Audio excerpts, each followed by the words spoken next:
Fox News Alert now, a hearing underway on the Hill. Lawmakers grilling the new IRS commissioner. His name is John Koskinen. Some lawmakers want to know why he reinstated performance bonuses at the agency. That hearing also comes as House Republicans demanding a special counsel to investigate the targeting of conservative groups. Two topics. Steve King is a member of the House Judiciary Committee, and Steve King is with me now. How are you, sir, and good morning.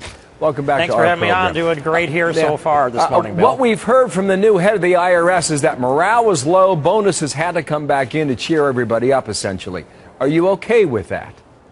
Well, no, I'm not. And if morale is low, he should ask about the morale of the American people who are watching the IRS go in and, I'll say, concentrate on the president's political enemies. But when you lay out $62.5 million in bonuses to improve their morale because it's low, that tells you that the employees see those bonuses as an entitlement. They aren't really a bonus because they're demanding them. Well, can you reverse those bonuses, or are they just already baked into the cake right now?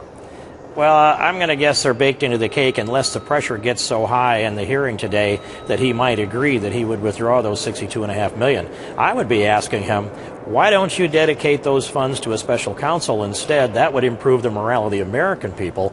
And I would say to the IRS employees, you know, you didn't all fail us. Some of you did a really good job.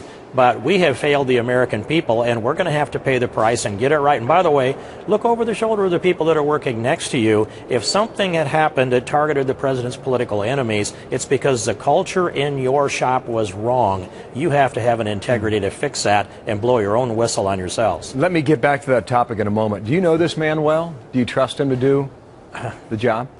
I have to say, I don't have a very good read on him. His loyalty to the administration, I think, is pretty well established. That tells me to be objective about dealing with this is going to have a political flavor to it, no. and that's the problem. And I think we'll hear about that today in the hearings. And the targets of the 501c3s and 501c4s, I don't think there's any question about how the IRS is loaded up against them and how it may have resulted in a difference in some elections across this country, Bill. This is a very, very serious matter, and it cannot be swept under the rug. Okay, so I'm hopeful they'll bring it out hard today. Let's get to that, and I apologize for the interruption. We have 2 minutes left here, and I want to get through a lot of material. You just said yourself a lot of good people working at the IRS, but you have some questions about a few of them. This is the exchange between Bill O'Reilly and President Obama on Super Bowl Sunday regarding that investigation. So you're saying there was no corruption there at all? No. That's not what I'm saying. That's actually... No, but I want to know what you're saying. You're the leader of the country. Absolutely. You're saying no corruption? No. None? No. There were some boneheaded decisions. Out of a but no mass corruption? Not even mass corruption. Not even a smidgen of corruption. You've heard that before. You hear it again. Not a smidgen of corruption. What do you think? I'd say, Bill, let's look at the data. A lot of these organizations have come forward. The Tea Party Patriots, True the Vote, the list goes on and on and on. I think you'll hear that data in the hearing today, and the president's put a spin on it, but I don't think he can answer to this in an objective way. The investigations that are going on are just simply buried, and they're slow-walking this. Congress is in a difficult position because we really don't have enforcement capacity. We could bring a civil lawsuit. It'll be the end of the Obama administration before we get that concluded in court. So we can only bring this out in the public light and ask the American people, you rise up and demand that we get to the bottom of this IRS investigation. It's got to happen.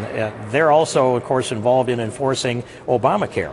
And with the enforcement of the IRS on Obamacare, this wraps this whole thing up into a nation state that is looking over the shoulders of all of its people and trying to direct our lives in ways that we don't realize yet. This is a big deal. Eric Holder just last week said criminal charges are not off the table. So it would appear, based on that comment, that's still a possibility. Well, it's a possibility, but you know, always when you go into an investigation, then it becomes a closed case, and they can promise you they're investigating and be doing nothing. We won't know until there happen to be some indictments, but we know Lois Lerner took the fifth.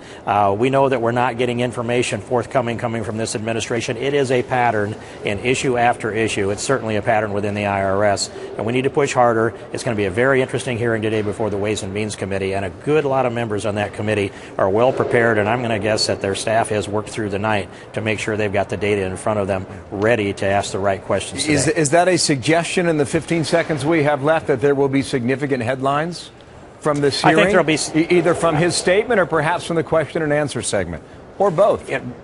I think that, at least some of the questions are going to turn into headlines. I don't know if we're going to get answers, but if he fumbles a little bit today, we'll have a pretty good idea on where to dig deeper. That's probably what we can see happen.